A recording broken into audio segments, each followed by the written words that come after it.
So first thing we discussed was your setup. First we had obviously too wide a stance, which restricted your body's ability to rotate. The right foot was dragged back a little bit, and that right foot was sort of turned out a little bit. So all three of those things are going to restrict you twisting your body. Yeah. So your swing now is going to get very sort of top half dominated.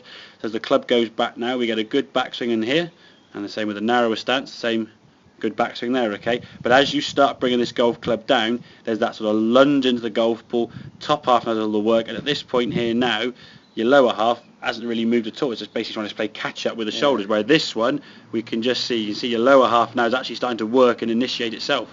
So the knees are starting to work now towards target, this knee sort of moving towards target, the hips moving towards target, and twisting. We look just after impact there now, you can see how your legs are starting to move onto that left side. There's a little bit more twist.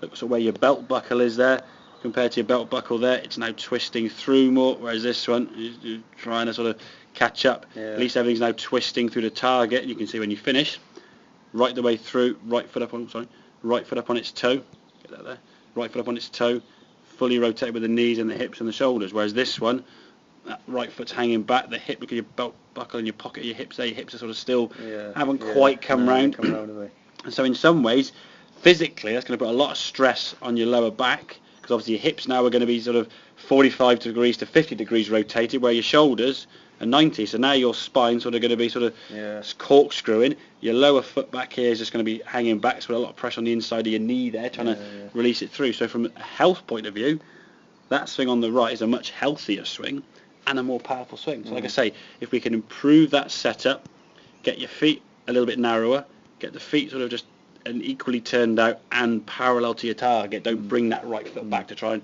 get a draw and get more power. And then from here, once you're at the top of the backswing now, give it a hit. Just let the lower half release through and give it a smack and release that golf club through onto your left side, because that's where your power is going to come from. You have to create the power and release all of it to target. Previously, you created the power going back, but there was no release of the power. You sort of just guided the club down to try and almost position the ball in play, and it sort of went straightish to a point, but it's not really going to be getting yourself there. You get exactly what. And more you'll find now, you're peaking about 18, 17. If you're in the ball 230, 240 straight, we can now start getting sort of the 12, 13, 14 handicap range, or maybe lower. If your short game's good as you said, put that together, we're going to be looking at almost 9, 10, 11, 12. Okay, does that make sense? That concept. So just improve your setup.